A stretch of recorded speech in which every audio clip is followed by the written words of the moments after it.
Olá pessoal, eu sou o de Brito Machado II e esse é mais um vídeo da série dedicada à inteligência artificial e aos reflexos dela sobre o direito e vice-versa, as relações da inteligência artificial com o direito. Nos dois vídeos anteriores tratamos de aspectos introdutórios, conceituais, fundamentais, necessários à compreensão das questões que serão lançadas nos vídeos seguintes. No vídeo de hoje já vamos começar a tratar das relações da inteligência artificial com o direito no curto prazo.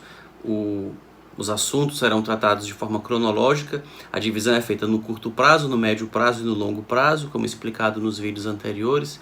Então, primeiro nós examinaremos os reflexos da inteligência artificial sobre o direito e vice-versa hoje, já no curto prazo, o que acontece nos dias de hoje, para depois falar do que está no horizonte para daqui a pouco tempo, no médio prazo, e depois para um futuro que não se sabe ainda muito quando chegará, mas que será um pouco mais distante. Então, no curto, médio e longo prazo. No vídeo de hoje começaremos já a tratar de um aspecto ligado ao curto prazo, ligado ao que acontece hoje, mas ainda tratando de aspectos conceituais. Portanto, será um vídeo de transição de uma etapa para outra etapa desse, entre aspas, curso a respeito desse assunto. Eu friso as aspas porque eu não sou professor de inteligência artificial e nem desse assunto, em torno do qual sou apenas, como dizia em um debate com o professor Paulo Caliendo há alguns dias, sou apenas um curioso, um interessado no assunto. Mas compartilho aqui algumas reflexões para que outros curiosos e outros interessados possam também compartilhar suas, inclusive usando a caixa de comentários. Então, o que nós vamos tratar no vídeo de hoje? O que são os algoritmos e, já estando esses algoritmos em uso, se eles são neutros, e caso eles não sejam neutros, o que nós podemos fazer para evitar que eles criem ou que eles incrementem preconceitos. Então, primeiro definindo algoritmo, que foi um conceito já mencionado em vídeos anteriores, mas não se preocupou ainda em dar uma definição. Algoritmos basicamente são fórmulas ou receitas. De uma forma muito simplificada, nós poderíamos definir qualquer receita, qualquer passo a passo, como um algoritmo. Então, exemplificando, uma receita de um bolo de banana. Como fazer um bolo de banana? E aí nós temos aqui aparecendo uma receita para a elaboração de um bolo de banana. Isso é um algoritmo, num sentido muito amplo que se pode dar a palavra. Porque nós temos aí uma fórmula diante da qual nós podemos ter um input, que são os ingredientes, que é o calor do forno, que é a mexida que se vai dar na massa. Então tudo isso é o input. Esse input, esses ingredientes vão passar por transformações, por processamentos que serão feitos pelo cozinheiro, que executará o algoritmo, e o output será o bolo de banana. Então, numa forma muito ampla, isso é um algoritmo. Mas os algoritmos são coisas bem mais sofisticadas do que isso. Essa definição mais simples é dada só para que se entenda melhor do que nós estamos falando.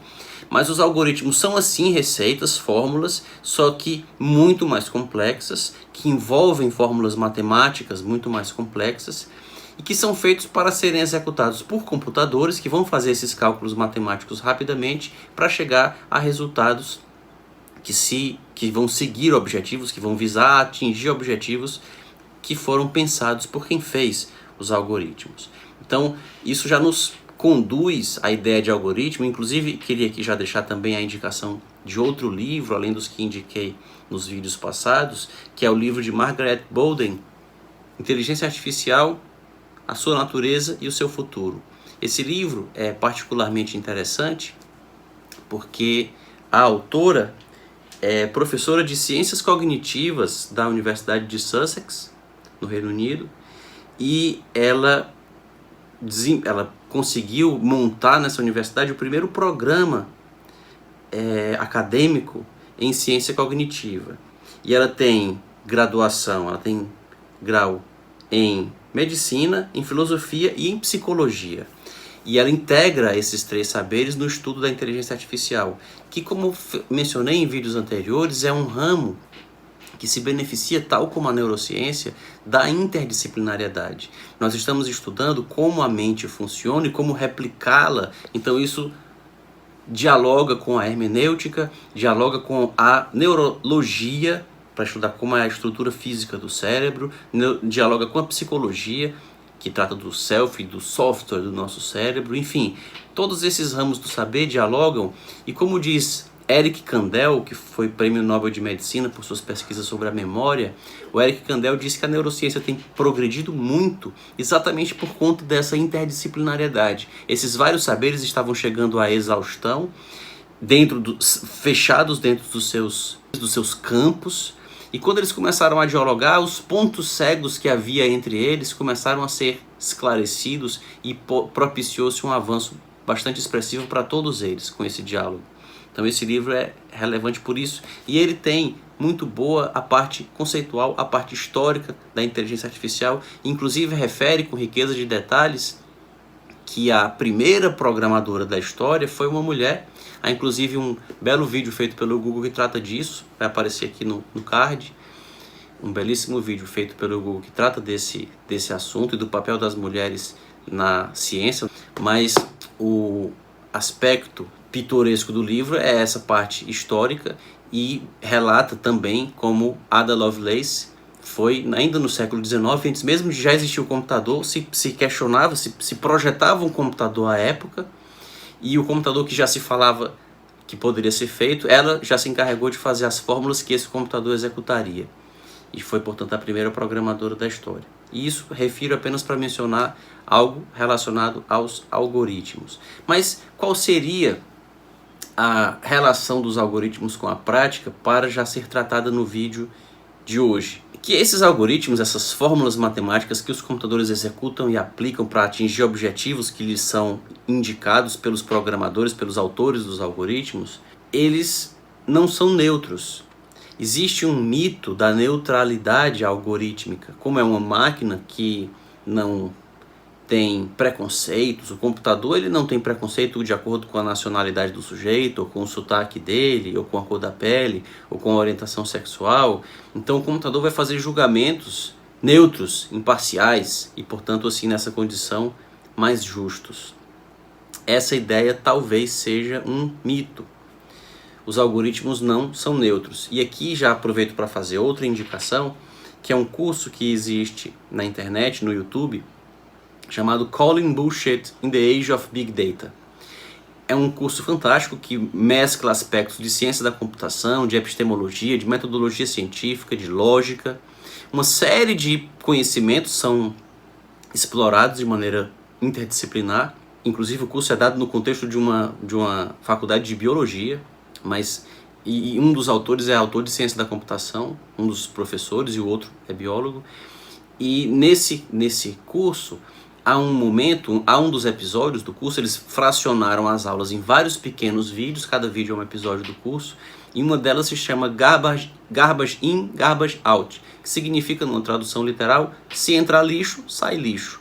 E essa é que é a ideia do Big Data e do processamento feito por algoritmos. Se os dados dos quais o algoritmo parte são enviesados, o resultado será enviesado também. E os algoritmos, eles partem primeiro de um modelo do mundo, que é feito pelo programador. Se a gente voltar para o exemplo da receita do bolo de banana, quem fez a receita do bolo de banana tem uma imagem do mundo e de o que seria um bolo adequado, quando a pessoa indica a quantidade de açúcar que deve ser usada, a quantidade de farinha, a quantidade de fermento, a quantidade de banana.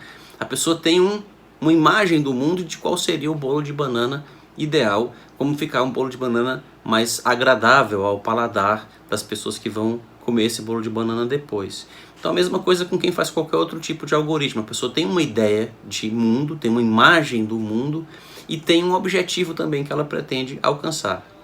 E os dados que vão ser colocados, os dados que vão ser usados para alimentar o algoritmo, também vão definir a qualidade do resultado. Então, por melhor que seja a sua receita de bolo de banana, se você for usar uma farinha estragada, velha, se usar uma banana que já não estava boa, uma banana muito verde ainda, o bolo de banana vai ficar com gosto ruim, meio adstringente.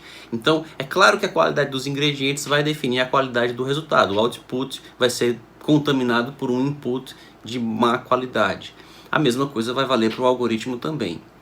Então, apenas como exemplo, eu queria trazer aqui algumas expressões e que revelam já um enviesamento de um algoritmo que todos nós usamos no nosso dia a dia, que é o Google Translator.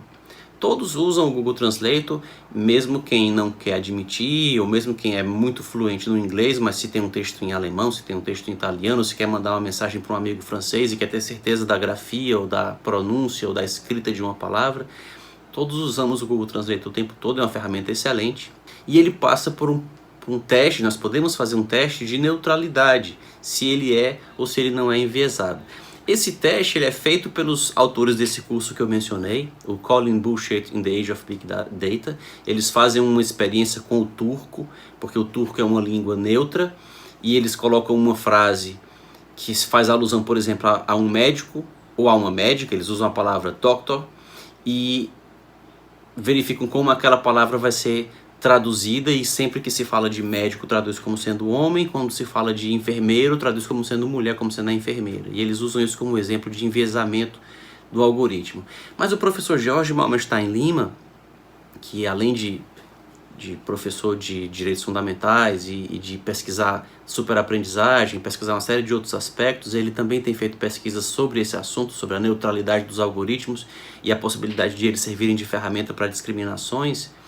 Ele adaptou a experiência e falou sobre isso numa live que fiz com ele há algum tempo, sobre esse assunto, sobre inteligência artificial e o direito.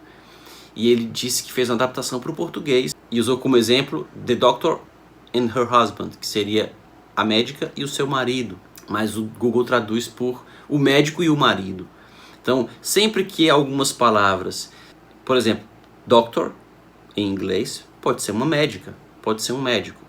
Mas existe uma construção social, um enviesamento de que os doctors são homens, são médicos. Agora, quando aparece a palavra nurse, pode ser um enfermeiro, pode ser uma enfermeira, mas o Google sempre traduz por a enfermeira. E aproveitei esse exemplo do professor Jorge e fiz algumas experiências com o Google Tradutor que vão aparecer aqui na tela e que indicam esse enviesamento algoritmo em outros contextos. Temos, por exemplo, a palavra juiz. Se nós colocarmos no Google The Judge and Her Husband, vai aparecer o juiz e o marido. Aí se pode dizer, mas será que isso significa um enviesamento? Veja, se nós escrevermos I'm a woman and I want to be a judge, em vez de ser traduzido como eu sou uma mulher e eu quero ser juíza, o computador traduz por sou mulher e quero ser juiz. Por que que I want to be a judge tem que ser traduzido por eu quero ser juiz? Por que que I want to be a judge não pode ser traduzido por eu quero ser juíza? Aí se pode dizer, não, mas o computador traduziu, enfim. Mas e quando se coloca então, I am a woman and I want to be a judge, e ele traduz sou mulher e quero ser juiz, ainda assim continua no erro? Então isso mostra que existe um enviesamento do algoritmo machista, de achar que os juízes têm que ser homens, e não estou querendo aqui fazer nenhum juízo de valor quanto a se é melhor ser juiz ou não, ou se é melhor ser médico ou não, ou se é melhor ser enfermeira, se ser um enfermeiro ou uma enfermeira é melhor do que ser uma médica ou um médico, mas o fato é que o algoritmo entende que médicos são homens, juízes são homens, já enfermeiros ou enfermeiras, nurses, são geralmente mulheres, e isso se reflete na tradução que eles fazem, que os algoritmos fazem. Então isso aqui nós temos um exemplo de enviesamento algorítmico, de um preconceito que aparece no uso de algoritmos. Porque garbage in, garbage out. Os dados sobre os quais ou a partir dos quais o algoritmo parte são dados que estão enviesados. E esse problema, inclusive, não é um problema recente. O dicionário Aurélio teve um problema há alguns anos com o que seriam verbetes, definições, palavras nele definidas de maneira politicamente incorreta. O Aurélio teria palavras definidas de maneira politicamente incorreta, e isso foi objeto de crítica, e a defesa que os responsáveis pelo dicionário tiveram foi de que não é o dicionário que é preconceituoso, é a sociedade que é preconceituosa e usa as palavras com aquele sentido. O dicionário não é um legislador, ele é um repórter, ele está dizendo como as pessoas usam. A palavra negro, malandro, enfim, palavras que estavam paraíba, palavras que estavam definidas no dicionário de maneira preconceituosa, o dicionário dizia: o preconceito não é meu, o preconceito é de quem usa as palavras que eu estou reportando como são usadas. Então talvez a mesma coisa pode ser dita, inclusive o Google Translate não deixa de ser um dicionário, de partir de um mecanismo que tem o mesmo espírito de um dicionário, e isso reflete o que acabava de dizer. E aí nós entramos em uma consideração epistemológica da maior importância. As máquinas também vão partir de uma imagem do mundo, elas precisam conhecer o mundo para processá-lo e chegar a conclusões diante desses dados. E o acesso que elas terão a esse mundo será sempre precário. No caso dos seres humanos, nós dizemos que ele é intermediado pelos sentidos, pela linguagem, pela nossa cognição, que são todas elas intermediários imperfeitos. A mesma coisa acontece com as máquinas, que ainda contam com o fato de que os dados que são alimentados, com os quais elas são alimentadas, são dados que lhes são fornecidos por seres humanos. Então haverá aí necessariamente um enviesamento. E aí se pode então perguntar: o que fazer? Abolir o uso de algoritmos? Deixar de usá-los? Deixar de recorrer a eles? Vamos agora dar uma de neoludistas e vamos queimar os computadores e apagar os algoritmos e vamos voltar a fazer tudo na máquina de escrever e com caneta tinteiro? Não. Mas nós precisamos ter atenção para isso, para que eles são falíveis. Esse é um aspecto ao qual nós voltaremos em vídeos posteriores. Em vídeos posteriores nós trataremos de vários outros aspectos ligados a falhas de algoritmos que já existem. Já existe inclusive um precedente, KW versus Armstrong, no qual o judiciário americano declarou inválido um algoritmo ou o uso de um algoritmo pela administração pública estadunidense. Trataremos desse e de outros aspectos nos próximos vídeos. Se tiver interesse em acompanhá-los, não se esqueça de se inscrever no canal, de curtir esse vídeo e de usar a caixa de comentários para dizer o que pensa a respeito dessa e de outras questões. Até os próximos vídeos.